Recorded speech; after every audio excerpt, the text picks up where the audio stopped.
episode of Green Table Talk. Tonight's theme is protecting our environment, protecting our first environment, tackling the maternal health crisis. This is hosted by Black Millennials for Flint. My name is Kayla Shannon, and I am your host. I am a junior at the illustrious Spelman College, an advocate for Flint, Michigan, and I am so glad to be before you tonight, joined by an amazing panel of maternal health, reproductive justice, and environmental advocates. But before I toss it over to them, I'd like to recognize our partners.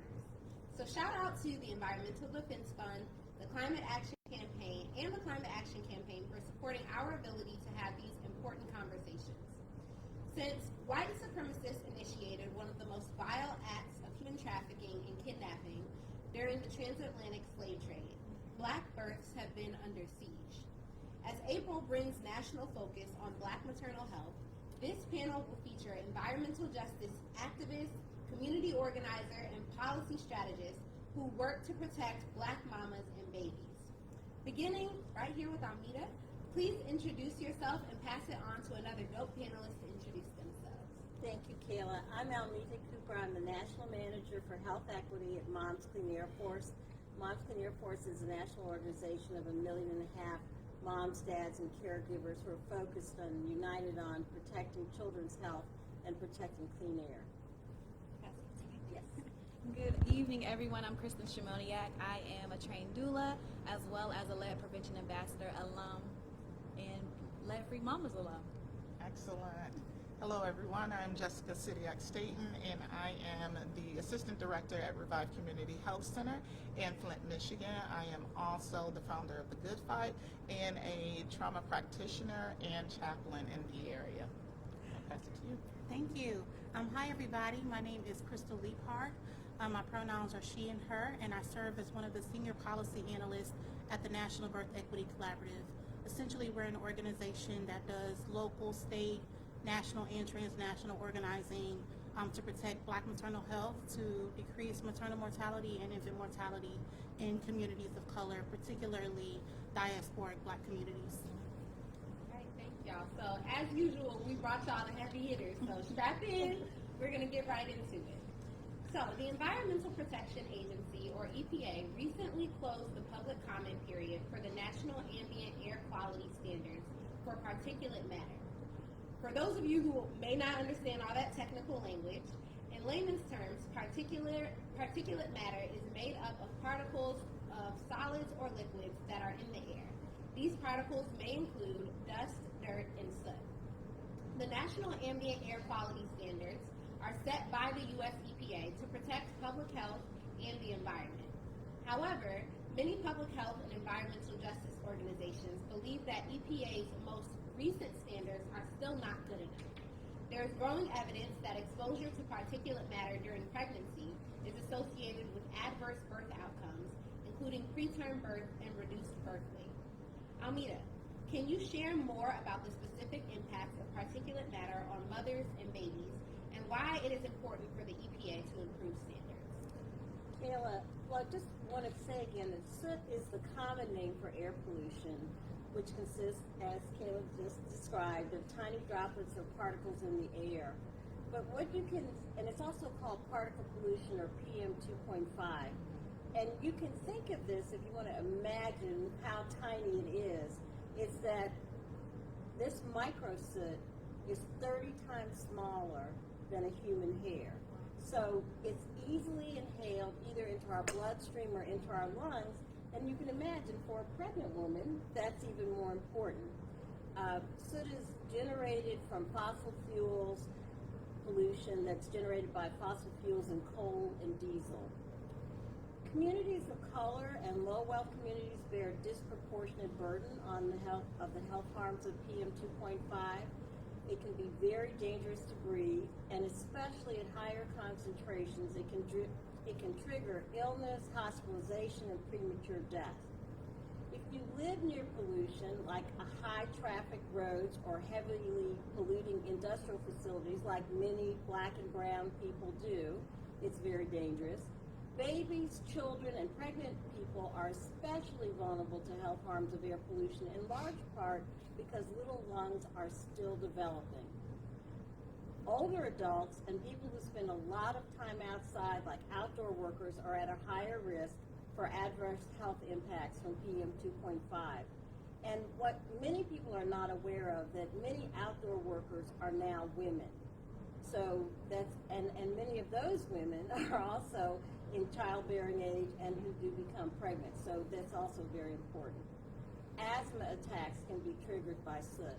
Respiratory illnesses such as chronic obstructive pulmonary disease, lung cancer, impaired immune health, including increased risk from COVID-19 infections, heart attacks and strokes, metabolic disorders like diabetes, preterm birth and low birth weight, and also nervous system impacts, including cognitive effects.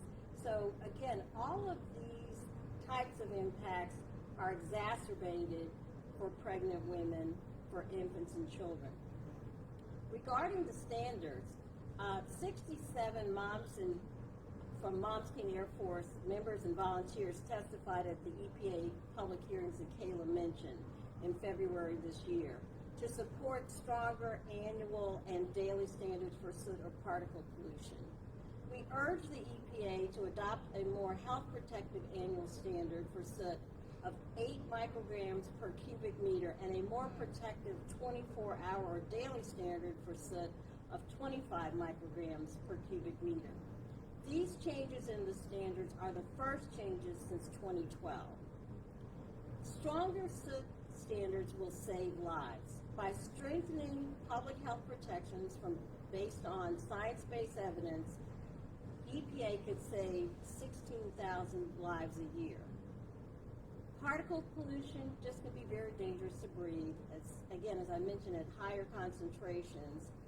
And because of that, we have urged the EPA to adopt the standards sooner rather than later, because every day that's a delay is a risk and a danger to every person. Although not specific to Black maternal health, I would encourage the people who are listening and those in our audience that you might want to take a look at a program that Moms posted not too long ago, just before the close of the comment period, and you can find it on YouTube, about soot in our health. It's not a long program, it's on YouTube, it's easily accessible, and it's a group of various people asking questions and having their questions answered by experts. I'd also encourage people to look at the State of the Air report, which was just published in the last couple of weeks. And what we know from the annual reports is that air pollution continues to be a danger to public health, especially to children, pregnant women, and people 65 and older. More than 60 million people live in counties with failing grades for particle pollution. I don't know how I can make that even any stronger to say what a serious issue it is. So those are some of the things that I really want people to be aware of. Thank you. And thank you for breaking it down in a way that so many people can understand. I know a lot of people go into their OBGYN's office and they're given a list of things to protect themselves from. But it's these things that disparately impact communities of color and folks with uteruses of color that aren't discussed, right? And it's why it's so important to have people like yourself who are advocating for these issues who can bring attention to them. So thank you for breaking that down. And please, she gave us so many great resources.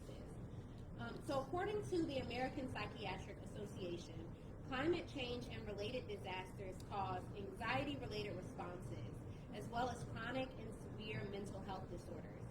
Flooding and prolonged droughts have been associated with elevated levels of anxiety, depression, and post-traumatic stress disorders.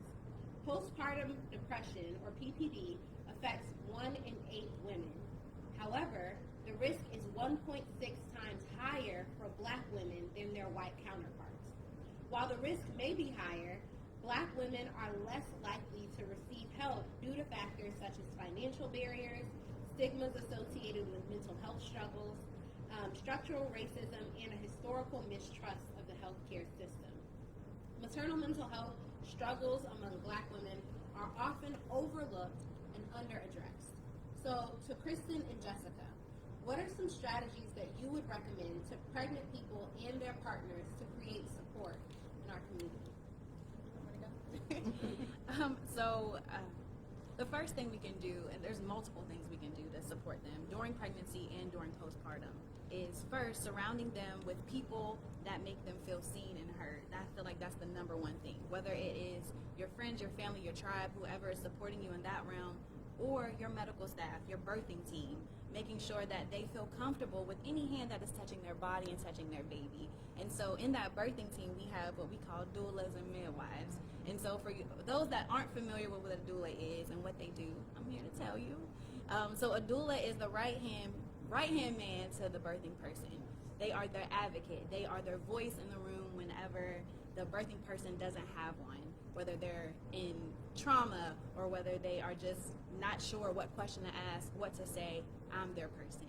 I also provide resources for families to help them expect anything on this birthing journey, creating a birthing plan for them so that they know exactly what they're going to get and express what they want to experience in this birthing journey, whether it's having the child in a medical facility or a birthing center or even at their home, and helping identify all the ways and maybe obstacles we might be facing in each one of those. So preparing the family in that way. But we also help the family interview and pick who their practitioners will be. And so I think that's a major part in the birthing journey, right? You don't want to get into the labor room and not know who's going to be in there, if they're going to be gentle, if they're going to practice the birthing plan that you set and planned all this time for. And so we help them handpick their midwives if they choose to have one, handpick their nurses, or just at least to get familiar with their staff that they're going to be working with, touring the medical facility so they know what these rooms look like, how are operations, do I feel comfortable here? If not, let's go to the next spot. Right.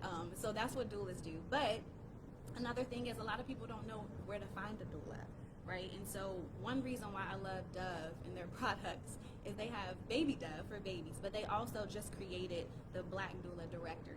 And so that is a database just for Black doulas to come in and families to come in to look to see if there's someone in their close vicinity that can help them access supports and services. And then they also serve not only the nation, but some parts of Europe as well as the Caribbean. And then another question is, like, if I want a doula, can I afford one? That's a major question a lot of people don't know. So yes, you can afford one because most doulas run on a sliding scale. We sometimes offer free services. But also another thing about Dove is they partner with the Black Mamas Matter Alliance, and they created the Black Equity Fund. That is wonderful. So that is to support families in getting doula services, and they provide grants up to $1,300 to pay for doula services. And so that closes that gap, that disparity gap of black birth parents and dying due to lack of resources and support. And so that's just during pregnancy. After pregnancy, or when you're getting ready for that postpartum, making sure that your medical coverage is where it needs to be. And so recently we had a change in some Medicaid coverage, right? And so moving from that 60-day postpartum coverage, which we had historically, now we move to that 12-month postpartum coverage. So that covers behavioral health services, social services, and medical services. So also closing that gap of what we've seen, so many deaths in postpartum. So I don't know if you guys know, but like, what is it? Most of our postpartum deaths occur between that first week of having that child or in that first year. And 53% of that is based off of the postpartum coverage ending. And so they didn't have any coverage. The parents didn't have any coverage to help them and provide services. And so another thing that we try to practice and kind of instill in our birthing people are making sure that they are active, not just during postpartum. So as soon as you find out you have conceived, start a physical activity routine. And so that whenever you have the baby, you still have some type of routine. Your body's kind of in a routine where it's not going into shock, where you're trying to walk down the street and you're breathless, and it exacerbates those postpartum symptoms just because you just feel like you can't do something. So It raises your dopamine levels up, your endorphin levels. It makes you feel lighter. It also helps combat that depression. But surrounding yourself with a community, I can't emphasize that enough, of making that birthing person feel heard and seen. It builds your oxytocin levels when you're levelled up on, so making sure that there's food trains coming into the home. Just different household things that need to be done. Maybe some friends can take care of that, or setting something up where the birthing person feels supported, so that they don't feel lonely. And we know that feeling lonely can exacerbate those symptoms of postpartum depression, and those baby blues can go even deeper. So that's just some things. I know I could go on and on, but I'm going to pass it. Oh, okay. That's quite all right. I appreciate it. I was taking some in as well. So, but I would like to say, Kayla, I like the phrasing of the question. What can birthing persons do and maternal figures do to have a support system for themselves? But I think in addition to that, and I think Kristin spoke on it briefly as well, what can we do to support individuals who are experiencing this life-changing, phenomenal season of their lives? And I think that while it is beneficial to start with that birthing person or that mom, I think it's more beneficial to recognize our role and our responsibility in that. So as a community, as a society first, then as a community, then as a culture, and we can continue to go down the line, it's important that we recognize and we uphold that to be true. Like, we have to be the ones to, in a sense, stand in the gap for those families. So with regard to Revive Community Health Center, a lot of the things that we do in bridging that gap is for the intent and purposes of mitigating the stressors that parents may feel and that moms may feel during that time.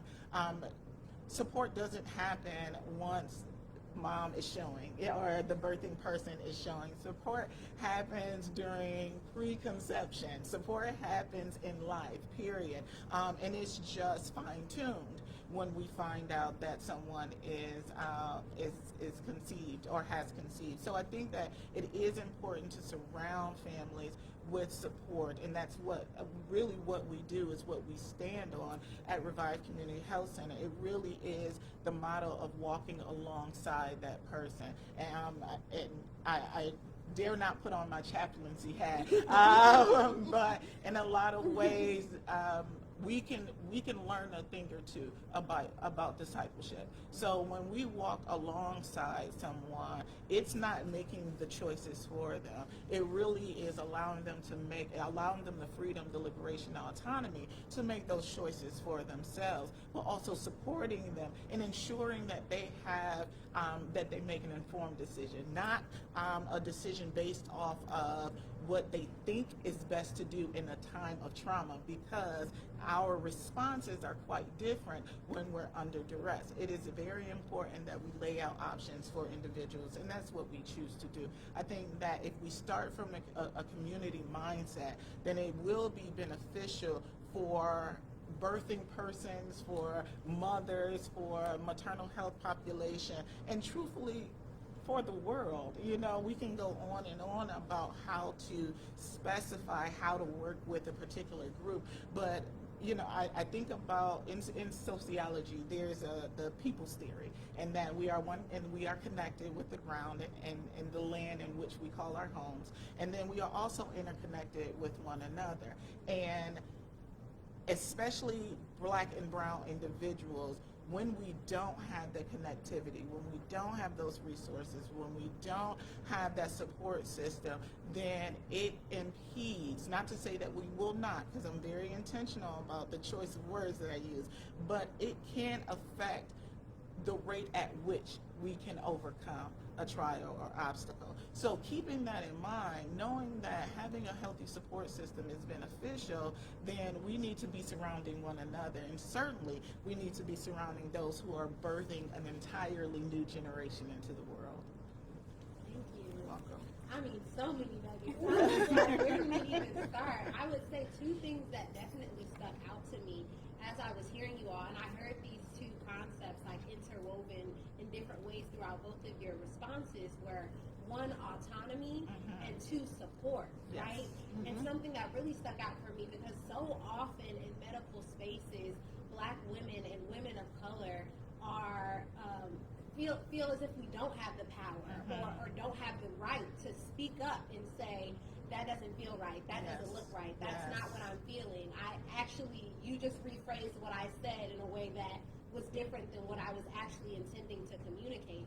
So what I appreciate about what you were saying, Kristin, is that the idea that, like, you shop around for a practitioner. Absolutely. It's The not choice just, is the yours. first place you go to, if you're covered, you have to stick to them. If you feel uncomfortable or unsafe in that environment, then they don't deserve the right to bring your child into this world or to support in that process. And so I think that's so important to emphasize to birthing folks out there, is that you entirely have the right and autonomy to take control over your birthing process, as well as the supports that you have in the room. And that's incredibly important, and it can alter the entire trajectory of a birthing experience based on how empowered that person feels to say, actually something doesn't feel right. Because you can be dealing with a life-altering, life-threatening situation and not feel comfortable saying, oh, actually this hurts, actually this, and something can go left and wrong. So it's so important to have that autonomy. But then too, when you think about support, I am blessed to be a godmom of 2 kids, and I love my babies. And something that I've heard about from my baby mama, so to speak, is that folks will, when you have a baby, they check in on the baby, right? They reach out like, how's baby doing? Like, are they growing? What are they doing? Oh, they're so cute. They're so sweet. Or you come in a room and they're like, gimme, right? But no one thinks to be like, how are you? Like, your body just built a person. Like, and then you had to pass that person through your system, whether it be via C-section or a vaginal birth. Like, you had to, like, go through that process. And for some people, that can be traumatic. Very much. Like, we don't talk about the trauma that occurs to the mom, because you're like, you should be happy. Like, you have a baby. Look how cute they are, right? And so it's so important. It's of integral importance, like you said, to have that support system, to have people that will call to check up on you, that will call to say, how are you doing? That will call to say, do you need me to take care of this or that? Separate from the baby, right? Do you need a day? Do you need time? So, like, those 2 things are incredibly important and can completely, once again, alter the trajectory of not only the birthing experience, but when we talk about postpartum depression, then it makes a difference to have someone there. It makes a difference to not feel alone in that, to even hear from somebody like, oh, I went through that too. Like, that was me. Like, to have a community of other folks who have given birth or who have raised children, to be like, yeah, like, my baby slept through the night for a couple weeks and then decided they didn't want to no more. Like, because sometimes you can feel like I'm doing everything wrong. Like, why is my baby so anywho? I could go on all day too. But I really appreciate those perspectives. Moving right along, 2022 was an epic year for the environment as the historic Inflation Reduction Act, which we talked about a little bit, was passed. In addition to provisions for environmental justice, the Inflation Reduction Act requires all states to extend Medicaid coverage to a full 12 months postpartum permanently, rather than the previous requirement of just 60 days. Jessica, going back to you, how has this investment in extending Medicaid coverage for pregnant people impacted the folks you serve?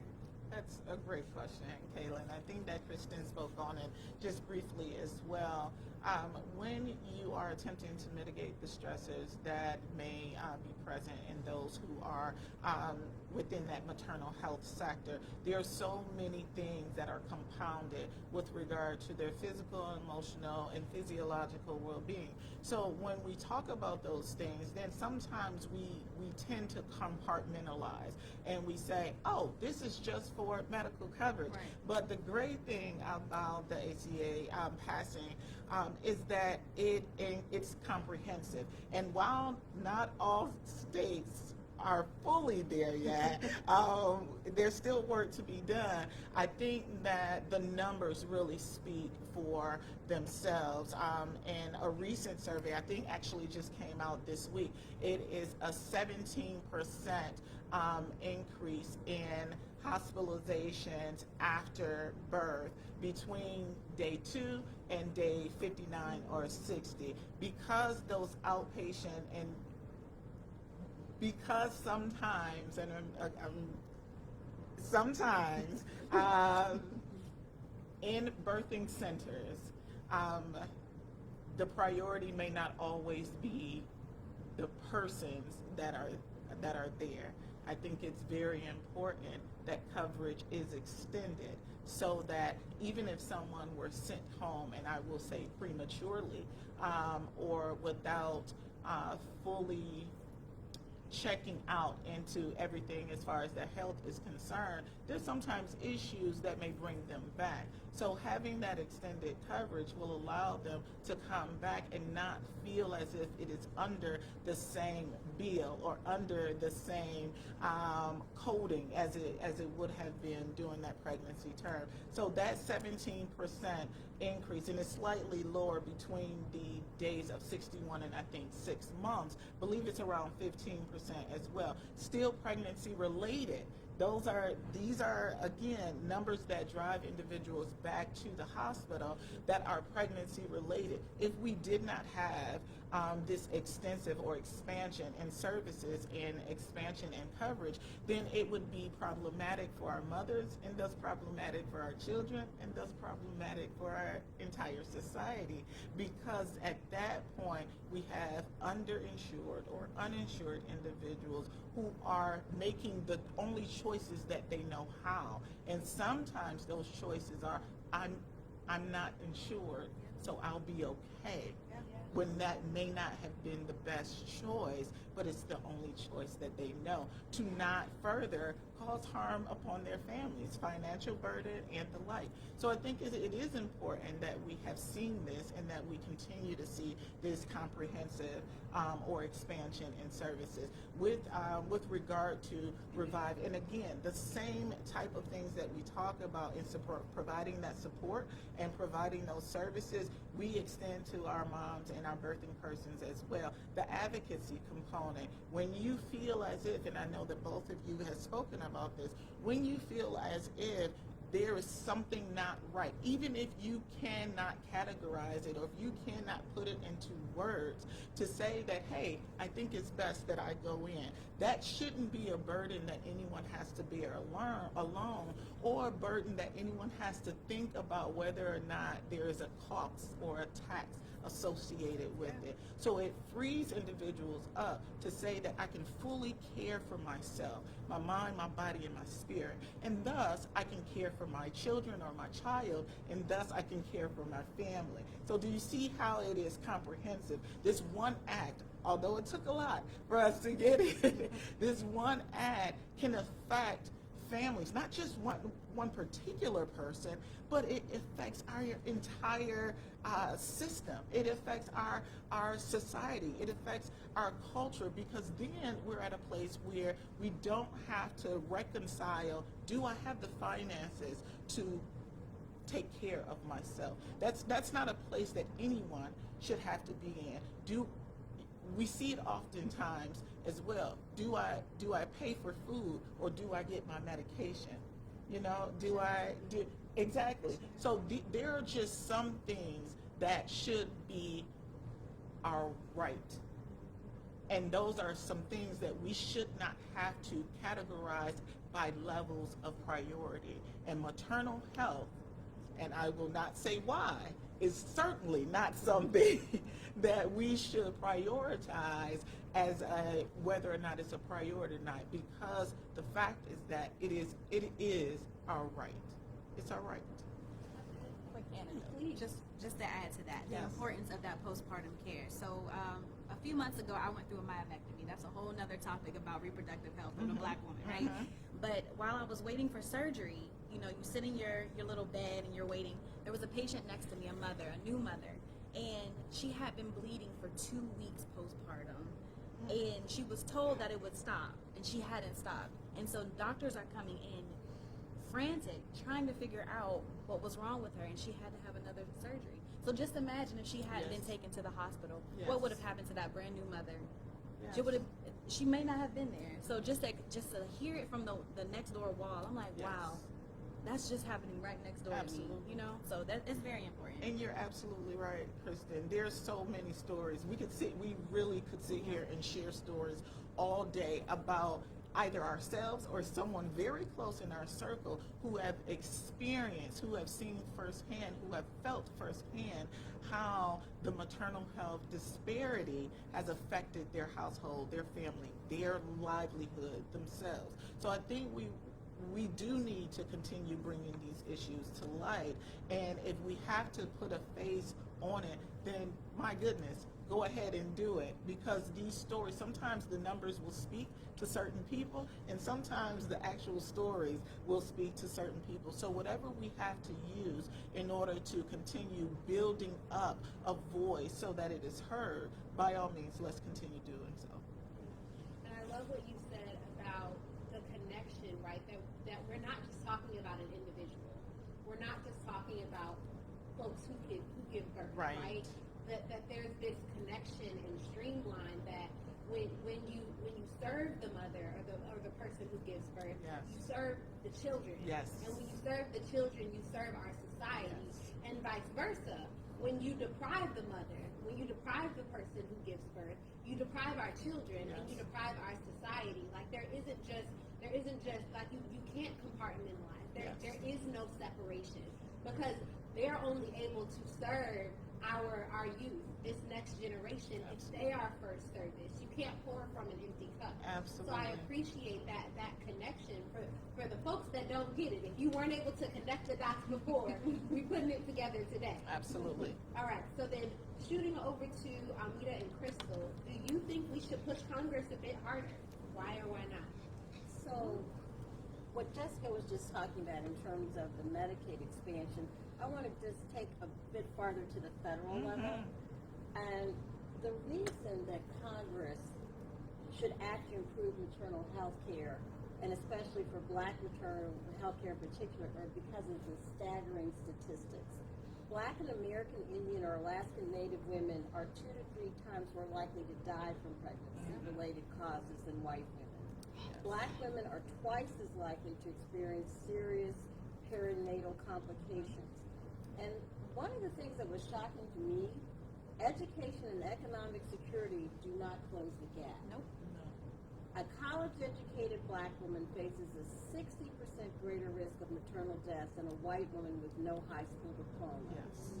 Yes. And these differences are attributed to the effects of subtle and explicit racism and the biological fallout of ongoing stress that can cause premature aging and related health problems. And Jessica was talking about that you may have someone that you know who's experienced these situations. But I like to remind people, because pretty much everyone has heard of Serena Williams or Beyonce. And these are 2 women who, from what I can observe, are in excellent health, have unlimited resources, and yet both of them experienced during their pregnancies that they were not listened to, or that they encountered serious complications related to pregnancy. So I say that because sometimes people want to believe, or they want to think that, oh, it's caused by people not having insurance, not having whatever, but it is more systemic than just being related to education and economic status. And I want to say, to give a positive, hopeful statement, to talk about the fact that very shortly there's going to be a reintroduction of the Omnibus Acts. Yes. And the Omnibus Acts are important because it's a suite of 12 pieces of legislation that cover maternal health care on a whole range of topics. And because we're involved in climate work, I want to particularly highlight that one of these acts is the Protecting Moms and Babies Against Climate Change, and it is again included in the Omnibus Acts, and it's really important because it has 4 different aspects. One, it invests in community-based programs to identify and address climate change-related maternal and infant health risks, especially in communities of color. It provides funding to health professional schools to prepare future nurses, doctors, and other healthcare workers to address climate change-related risk for patients. Most people don't realize that there's not a uniform approach to relating your health conditions to climate. And even though there's starting to be a change, this is for, especially for pregnant women, it's really important. If you're a person who lives on the West Coast and you've been exposed to wildfires, and you're whoever's taking care of you really needs to be aware of that. Also, it's going to establish a National Institutes of Health consortium to advance research on climate change and maternal and infant health. And finally, also, this act will develop a comprehensive strategy to identify and designate climate change risk zones for pregnant women and postpartum women and their babies. So I want to just give a shout out to Representative Underwood and Adams in the House and Senator Booker in the Senate and members of the Black Maternal Health Caucus, because they are going to bring the Black Momnibus, the Momnibus bills back to try to get those passed. And it's just so important because of the connection and all of these problems that we've been talking about today. I appreciate that. Yes, so to avoid repeating any of the things that were shared, I'm like double Dutch. I'm like, okay, I'm trying to let's get in here. So short answer, yes, absolutely. I don't think there is any type of limitation to the amount of pushing that we should be doing on a congressional level, but especially on a state and local level as well. I think sometimes we think Congress because of valid reasons, obviously, but there's so much that can also be done on a state and local level as well. But I think to kind of back up a little bit from the question, there's so much that we can advise and tell folks to do by way of self-advocacy, community advocacy, and things like that. But I think sometimes in talking about that, I want to be crystal clear, no pun intended, very crystal clear, that these issues are, one, systematic, two, on purpose for the most part, let's just be honest, and three, things that are completely avoidable and just have not been given the proper attention, money, resources, access, and information to actually solve these issues. Communities know what the solutions are to the problems, and communities have been communicating these things to elected officials and folks since the beginning of elected officials and engagement around things, right? We know that a lot of these issues that Black birthing people, Black mamas have to deal with didn't gel in this way until we started giving birth in hospitals with white nurses and white doctors and things like that. So as our founder, Dr. Joya, always says, it's not race, it's racism. It's very particular, it's very specific, it's very on purpose. So these folks that are selectively not screening the right questions, selectively not listening to our pain, purposefully not doing these things, there has to be some sort of accountability and standard for them as well. It can't just be we need more Black doctors, more Black nurses, more Black this, more Black that, because we do. Shout out, absolutely. Yes. We need the midwives, we need the doulas, but we also need to make sure they can get paid, and we also need to make sure that they're not criminalizing their services. Yes. Some folks may have saw the situation out of Texas, but I can point to many states, but Texas more recently, where there was a situation of midwifery services being criminalized, and a child was taken away from their family. So again, like, we can push the advocacy solutions, and I'm a big proponent of that. And also, we also have to hold these bodies of elected officials that should be doing their job accountable. So whether it's the money that's coming into play and causing issues, whether it's the racism and the selective blindness that's causing the issues, call them out, call them in, partner up with the offices that are doing a great job to do more. But as we're looking through these bills and things, there's not one fix that's sufficient enough. Yes. We can do Momnibus piece, which we support Momnibus, and so many other things. We can do the climate piece, but we also need to think about nutrition. We need to think about reproductive justice by way of disabilities and all those things, because a lot of these climate issues are creating disabilities, and also we're just disproportionately affected by disabilities in general. So there's so many angles and so many ways, and for the folks that are listening and the folks that are here, just be encouraged that RJ is available in any way you think about it. Wherever you're thinking about building placement, there's a reproductive justice lens. Yes. They're thinking about food, there's an RJ lens. Yes. Fashion, there's an RJ lens. There's always a lens to be able to lend your talents and services to make sure that these issues that we're talking about aren't the case in 50 years. And that is absolutely possible if Congress would do their job, if elected officials would do their job, and if those that are harming us take accountability and move out the way. Because again, Black communities know what to do and know how to do it and have been doing it, but are largely underfunded, under-resourced, and under-supported. So if we can flip it on its head and really think of this as a larger collective issue and not something that we have to do on our own, then I think we can get even more traction than what we're seeing now. I agree with that. When I say this, bars, who's in a cipher, and as a church lady, I'm struggling not to throw out an amen. This is our space, right? And to be clear, what I love about the collaborative is we call in ancestors, we call in Sankofa, we call in all this stuff because these are traditionally who we are. So there's nothing wrong with the amen, ashun, however you want to do it. Like throw some water, libations, whatever, because those are practices that we have been stripped from. So that's a part of this work too, right? Yeah. Like midwifery, doulas, all that stuff is spiritual. Yes. All of that stuff is important. So when you're talking about the chaplain piece, let's do it. I know. It's good, But again, you have to, of course, be mindful. Absolutely. But that's natural to who we are. And I think in healing and just reclaiming all of our traditions, because again, those things are a part of that. Like your sister might deliver your baby, like back in the day, So like that's a part of our culture. And I think in reclaiming that and reframing how we think about those things, that's what's going to keep us sustained. But also understanding that gynecology was formed off of the torture of 3 enslaved women, right? Anarcha, Betsy, and Lucy. And so all of it was based off of our bodies and our autonomy. It goes back to that autonomy piece. So yes. Absolutely. It's something that stuck out for me, and I will always uplift this in conversation, is community. Like so often we look at government first. And even when we look at government, we look at the federal government first.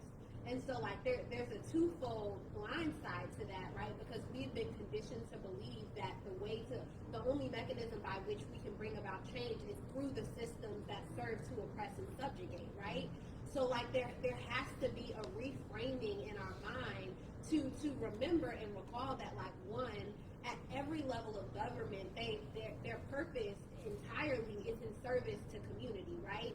And so there's a powerlessness that we learn in that, like in believing that government is the source of power, right? That they are the source of change, when so often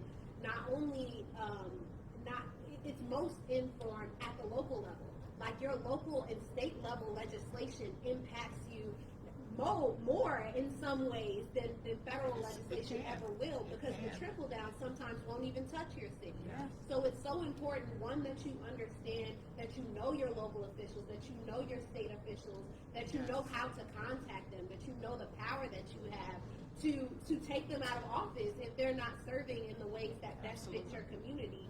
But then also, in addition to that, it's important that you understand the importance of organizing outside of government, outside of the formal structures and institutions that we have built as a society. Because although they serve a purpose, they are not meant to be a catch-all, right? There are so many grassroots and nonprofit organizations doing work in community that better serve us than government institutions can, because of the bureaucracy that's built into our government system. So it's so important that we learn to organize amongst ourselves, and that we push ourselves when we're talking about pushing Congress, which is important because they do need to do their job. Let me be clear in saying that they still need to do their job. However, we also have a job to do. We also have a role to play in this larger fight, right? Yeah. So. Y'all, we gonna run out of No, time. it's okay. I do. We are going to run out of time, but I do want to add to all of that and saying that you're absolutely right. And even at the grassroots level, from a nonprofit sector, all the way up to a congressional level, there are some places where we can petition. And for example, Revive Community Health Center was actually able to write recommendations, informed recommendations that were taken and put into the Omnibus bill. So that we're not here, we're not in DC, we're in Flint, Michigan. So this is how we can utilize, this is how we can join together, strengthen one another from a smaller level, if you will, or from a state level, or from a community level, all the way up to a national and a federal level. The work is there to be done. We just have to tap in. Yeah. If I can add quickly, though, I think one piece that's missing We gotta that stop. I want to. Yeah. What's the thing that we say? To piggyback. Yeah. To turkeyback. Like, child, all these animals are struggling. That's how we jump on. But I think this is super important. As a radical Black feminist myself, there is a lack of care, concern. I think that's a comfortable word for me to use around what's affecting Black women and femmes, generally speaking, in our communities. Oh, like, I think Black Maternal Health is Black Maternal Health, I feel like, is one of those things that is getting traction for very specific, very important reasons. But unfortunately, at large, our movements have centered the needs of Black men, particularly the traditional civil rights kind of side of it. And then if you're looking at the women's rights side, is white women. Mm-hmm. So there aren't enough sustained collective movements that center the needs of us on an ongoing, consistent basis that we even have to resource or reference or think through or figure out how to, make the things make sense with each other. And again, it's kind of tricky because I feel like this one is getting so much attention, but I think there is some sort of underlying respectability sometimes laid within why we're focusing on this issue, which again, I think we should focus on it. But I think we need to make sure in this folding in the importance of us feeling important enough to talk about ourselves and our issues in a consistent way, and our communities also feeling that way too. Absolutely. Because it's like there's a piece missing sometimes, and when we think about community, we need to be honest. Like, we don't talk about sexual assault and violence as much as we should. We don't talk about domestic violence. We don't talk about we blame Black women for a lot of the issues in our communities and such. And it's all folded in together, right? Like, a lot of single households are because of the abuse or because of this, that, and the third, or the government piece coming in, however you want to think about it. Like, I think I didn't want to go forward without lifting that piece of it and really thinking about why this issue is the issue that people are getting so much about, but how can we also take advantage of this issue and couple the maternal health conversation with all the other isms and things that we're disproportionately dealing with as well. Because it just unfortunately has not been the case that what we need is centered, and we don't, and because of the internalized misogynoir as well, we don't often do it. Yes. So this is still new for a lot of people. Like, I'm seeing all these Black women that have been on TV talking about this, and I'm like, you've been had access, like, and then, not to blame them for it, because again, it's a systematic thing. But if the right people pull the right strings, we could get a vice president. Mm-hmm. Let's just be honest. Like, Black women did that. Black women pulled the right strings, made the right claims, and if we can do that with a vice president position, we can do that with Black Maternal Health. That's true. So when it's no longer trending, will we be still standing on the front lines? That's really the question that we need to at least ask ourselves. We need a part 2, y'all. No more turkey back, I promise. Bills. Legislation. Man. Okay, so, because I'm just like, I have so many questions left, but we're getting close. We're drawing near to the end of the show, and I do want to make sure that I leave time for this, and so I'm going to throw it in now, because I also know the way we talk, it's going to be a couple piggybacks. Okay. Turkey backs, horsebacks. We all know what you like. Right? Okay, so, but before we leave, we definitely want to make sure that we leave time to empower our guests, to our listeners and our audience. So, before we leave, what is your final call to action? If they haven't heard anything else, which I always say, I hope y'all heard everything else, because the gems, you might have to watch this back a couple times, right? But if you had to leave them with one thing, what would it be? Well, because Moms is a grassroots advocacy organization, what we try to encourage people to understand is that you have the ability to make a difference. So, for example, there are several important regulations that are pending or will be considered by the EPA in the next several months. The light and heavy duty trucks standards and the MAT standards. You need to make sure that you get your opinions to the EPA. And if you don't have any other way to do it, you can go to the momscleanairforce.org website. We have all the information there. We can help you understand how you can communicate with EPA and get your information across, because it's critical that these standards that protect the health of women, of children in particular, that they are strengthened and that it gets done now, because now's the time to do it. Every day that there's a delay, that's another person who's adversely affected, and we don't know what's going to happen 2 years from now or whatever. So please be involved and communicate with your elected officials and, in this case, with the EPA, so that you can make a difference, and you have the ability to make a difference. Ooh, child. What would I leave you guys with? So we all have a way to be activists. You don't have to be on Capitol Hill to make an impact. You don't have to be working for a nonprofit to make an impact. For me, birth work is activism. And so what I implore everybody here that hears my voice is to encourage your loved ones, encourage your community, your tribe to employ or to get a doula or a birth worker whenever that time comes for their birthing journey, because we know that research shows that moms and birthing people are 2 times less likely to experience birth complications, 4 times less likely to have low birth baby weight, and are more likely to experience overall positive health outcomes during their birthing journey and after if they have a doula assigned to them. So that will be my piece. But also another thing is share all of this information. We talked about so much today and didn't even touch on other topics such as lead poisoning and lead prevention. But still in our notes. Right.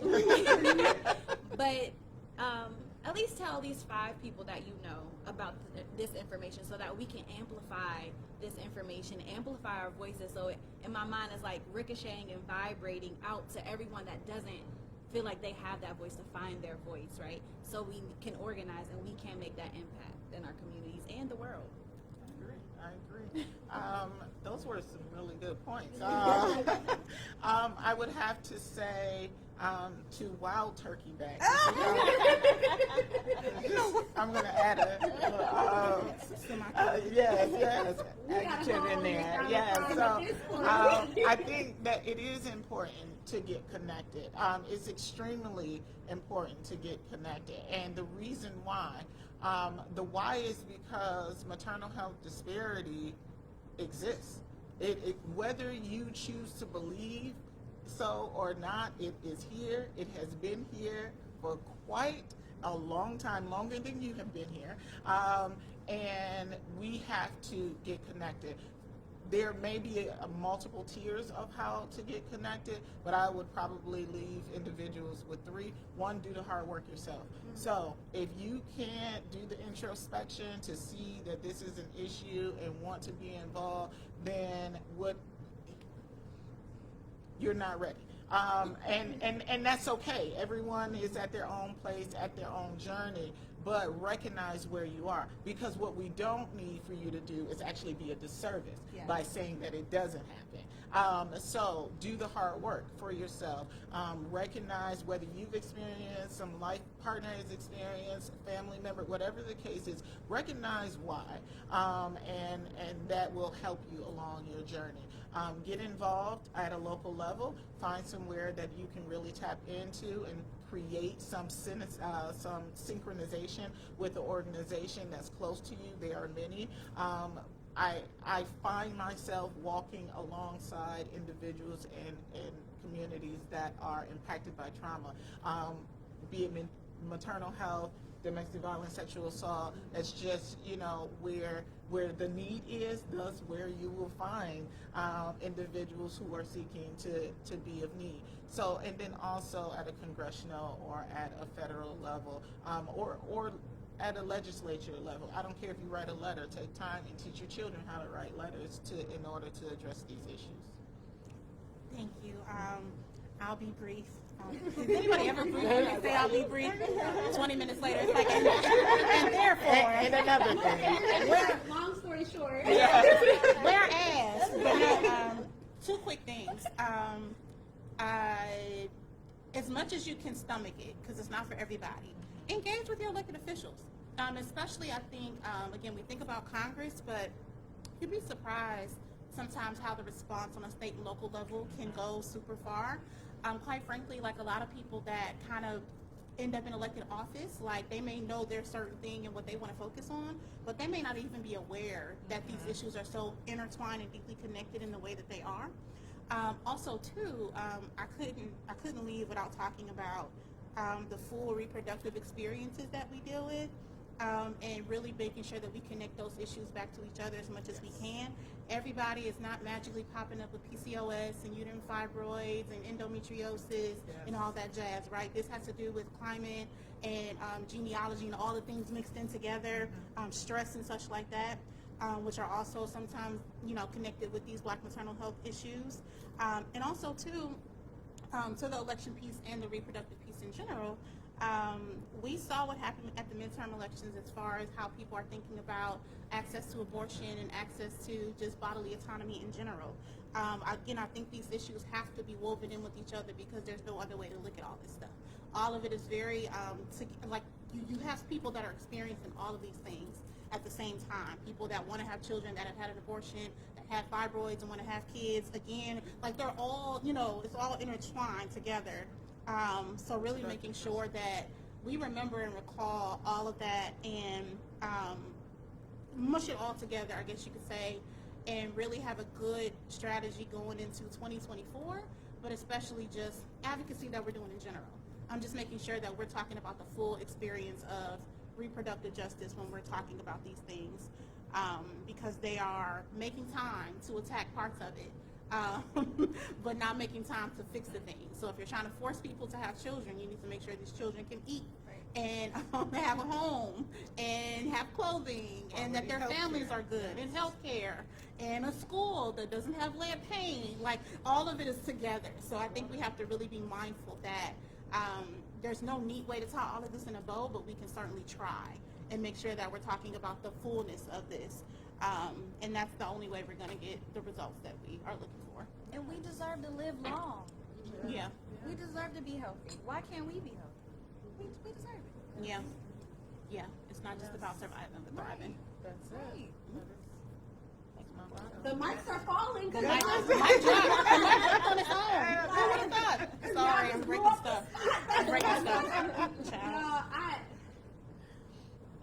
My heart is full, my mind is full, my spirit is full. I hope you all have gained as much from this experience as I have.